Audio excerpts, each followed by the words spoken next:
Assalamu alaikum, dear viewers. Now we will discuss the latest questions जो कि new addition में add हो चुके हैं। इस साल जो नई टेक्स्ट बुक थी क्लास 10th के लिए हिस्ट्री की, तो उसमें कुछ जो क्वेश्चन है उनको ऐड किया गया है, तो उनको हम अंडरस्टैंड कर लेते हैं। तो पहले 2-3 क्वेश्चन जो कि rise of nationalism in Europe में ऐड हो चुके हैं, पेज नंबर 28 में ये क्वेश्चन है। तो ये पहले के 2 क्वेश्चन जो हैं ये ब्रीफ में आपको वहाँ मिलेंगे, ओके, राइट इन ब्रीफ में। तो यहाँ पहले क्वेश्चन को हम देख लेते हैं। It is right in brief the impact of Indian revolutionary movement in Jammu and Kashmir. यानी जम्मू एंड कश्मीर में आपको ये देखना है कि जो इंडियन रिवोल्यूशनरी मूवमेंट्स थे तो उनका क्या इम्पैक्ट पड़ता है जम्मू एंड कश्मीर पर। ठीक है, तो जो रिवोल्यूशनरी मूवमेंट्स थे इंडिया में यानी नेशनल मूवमेंट्स, उनका इम्पैक्ट जम्मू एंड कश्मीर पे क्या पड़ता है। जो ये रिवोल्यूशनरी मूवमेंट्स थे इंडिया में, ओके, जो कि राइज हो चुके हैं, इसका एक क्लियर इम्पैक्ट देखने को मिला है जम्मू एंड कश्मीर पर। तो जो रिवोल्यूशनरी मूवमेंट्स थे, नेशनलिस्ट मूवमेंट्स, ये काफ़ी एक्टिव हो चुके थे after the partition of Bengal. यानी जब पार्टीशन ऑफ बंगाल हुआ था 1905, okay, during the governorship of viceroy उस वक्त हुआ करते थे, वाइस रॉय ऑफ जो थे ब्रिटिश इंडिया के लॉर्ड कर्जन। तो उसके टाइम में जो है पार्टीशन ऑफ बंगाल हुआ था। तो उसके बाद जो ये मूवमेंट्स थे, नेशनलिस्ट मूवमेंट्स, ये काफ़ी एक्टिव हो गए थे। The British resident instructed Maharaja Pratap Singh to restrict their entry in Jammu and Kashmir.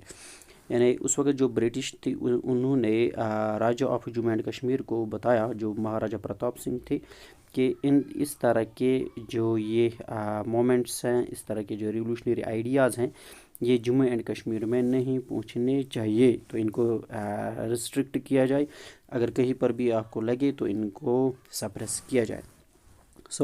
Despite strict measures, तो स्ट्रिक्ट मेजर्स के बावजूद भी कुछ रिवोल्यूशनरी आइडिया जो हैं वो जम्मू एंड कश्मीर में आ जाते हैं, पहुंचते हैं। These ideas influenced the minds of youth. इससे जो काफ़ी यूथ जो थी जम्मू एंड कश्मीर में, वो तैयार हो जाते हैं to bring the political change in Jammu and Kashmir. Like Punjabi, ये एक न्यूज़पेपर है जो लाहौर में एडिट किया गया है। तो ये रिवोल्यूशनरी आइडिया जो है ये सेपरेट करते थे इस न्यूज़पेपर के ज़रिए से अमंग द स्टूडेंट्स। जो भी स्टूडेंट्स थे वो इस न्यूज़पेपर को पढ़ने के बाद उनमें रिवोल्यूशनरी आइडियाज़ आ जाते थे। तो इस तरह का इम्पैक्ट देखने को मिला है। Now we will look about this another question, that is the explain briefly the role of army in expansion and consolidation of erstwhile state of Jammu and Kashmir। अब रोल ऑफ मिलिट्री आर्मी देखना है Jammu and Kashmir state जो कभी हुआ करता था Jammu and Kashmir, इसलिए हम इसको यहाँ मेंशन करते। ओके, तो आर्मी जो थी उन्होंने एक इम्पॉर्टेंट रोल अदा किया है expansion and consolidation of erstwhile state of Jammu and Kashmir. Okay, erstwhile इसलिए बोलते थे क्योंकि ये कभी जे के स्टेट था, अभी यूनियन टेरिटरी है। came into existence in March 16 मार्च 1846 में जम्मू एंड कश्मीर की फॉर्मेशन होती है। तो एक ट्रीटी के ज़रिए से, जिस ट्रीटी को हम बोलते हैं ट्रीटी ऑफ अमृतसर, जो कि साइन हो चुका था between the British and Gulab Singh. Okay,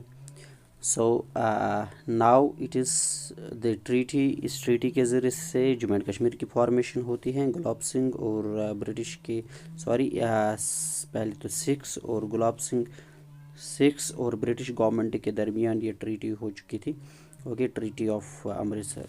ठीक है, तो यहाँ पे मैं करेक्ट करूँगा इसको, मैं फिर से रिपीट करता हूँ। The treaty of Amritsar which was signed between the British government and Gulab Singh, ठीक है, 16 मार्च 1846। तो इसके ज़रिए से जम्मू एंड कश्मीर की फॉर्मेशन होती है और Gulab Singh become the ruler of Jammu and Kashmir. ठीक, however army played an important role. फिर उसके बाद आर्मी जो है ये भी एक इम्पॉर्टेंट रोल अदा करते हैं इस जम्मू एंड कश्मीर को फॉर्म करने में। जब ये गुलाब सिंह जो हैं ये राजा ऑफ जम्मू फॉर्म होते हैं, दिस वाज इन अबाउट 1820। तो उससे पहले ये जम्मू के पहले राजा थे। ठीक है। तो ये policy of expansion and consolidation शुरू कर लेते हैं। तो जो भी चीफ्स थे, प्रिंसिपलिटीज़ थे, जो ऑफिसर्स थे, लोकल रूलर्स थे, तो उन्होंने या तो गुलाब सिंह ने उनको अपने कंट्रोल में किया था 1820 से 27 तक। तो फिर जो सिख के जोरावर सिंह थे उसने भी कॉन्केस्ट किया था लद्दाख को, उसको सिख एम्पायर में शामिल किया था 1834 में, और एनेक्स किया था बाल्टिस्तान तिब्बत इन 1841 में। ठीक है, बाल्टिस्तान तिब्बत लद्दाख तो ये अंडर द सिख प्रोविनेंस में चला जाता है। So then it is Maharaja Ranbir Singh annexed Gilgit Yasin and Punial, Hunza, Nagar, Chitral. तो ये जो है ये प्रोविंसेस भी एनेक्स कर लेते हैं रणबीर सिंह। सो ये ऑर्गेनाइज करते हैं मिलिट्री कॉम्पैन्स, बहुत सारे मिलिट्री अटैक्स कर लेते हैं। ठीक है, तो इससे क्या होता है, Dogra family contributes as soldier in 1860s, यानी ये बहुत सारे मिलिट्री कॉम्पैन्स कर लेते हैं। इससे जो डोगरा फैमिली की कंट्रीब्यूशन होती हैं कि ये एक army under the control of Dogra army and Dogra ruler की, इस तरह से ये प्रोवेनेंस की एक्सपेंशन हो जाती है। सो अनदर क्वेश्चन इज़ कि जो ये था लाइक पीजेंट्स और लेबर्स, इनकी कंडीशन क्या थी जम्मू एंड कश्मीर में 19th सेंचुरी, यानी first half of 19th century में क्या कंडीशन थी उनकी। तो कंडीशन पीजेंट्स और लेबर्स की जम्मू एंड कश्मीर में ड्यूरिंग द 19th सेंचुरी, ठीक है, फर्स्ट हाफ ऑफ, इसको हम बोलते हैं 1850s के आसपास। तो ऑपरेसिव सिस्टम हो था फोर्स्ड लेबर, यानी जिसको बेगार बोलते हैं। तो कश्मीर में बेगारी सिस्टम था उस वक्त जब यहाँ डोगरा रूल करते थे। तो जो पीजेंट्स की लाइफ थी वो काफ़ी मुश्किल थी, मिजरेबल लाइफ थी, और जो लैंड रेवेन्यू था ये काफ़ी ज़्यादा था, करप्ट ऑफिशियल्स थे। ठीक है, तो ये पीजेंट्स को एक्सप्लॉइट करते थे। और क्या था, जो एक्सेप्ट वाटर एंड एयर, हर एक चीज़ पे टैक्स देना पड़ता था, यानी आयर और वाटर के बगैर जो भी चीज़ होता था उसका टैक्स देना पड़ता था। ये लॉरेंस ने अपनी बुक में मेंशन किया है। सो शाहूकार्स, जिनको हम बोलते हैं मनी लेंडर्स, ठीक है, जो लोगों को पैसे वगैरह देते थे, तो ये फिर इस पीजेंट्स को एक्सप्लॉइट करते थे, यानी उनसे पहले एडवांस में देते थे, फिर उनसे माल वगैरह लेते थे और सूद समेत वापस लेते थे। ठीक है, तो ये फिर ढाब में आ जाते थे, ये कर्ज़े में आ जाते थे, तो इससे उनकी कंडीशन काफ़ी ख़राब हो जाती थी। तो नाउ इट इज़ शाली सिस्टम, यहाँ पे हम देख लेते हैं ये क्या था। ये राइस डिस्ट्रीब्यूशन सिस्टम था, लेकिन ये अनऑर्गेनाइज्ड था, तो distribution of rice equally distribution नहीं होता था। इसमें मनी लेंडर्स का चलता था, जो मनी लेंडर जिस तरह से चाहते थे उस तरह से डिस्ट्रीब्यूट करते थे। तो जो वर्कर्स थे और इंडस्ट्रियलिस्ट्स थे ये भी काफ़ी सफ़र कर लेते थे।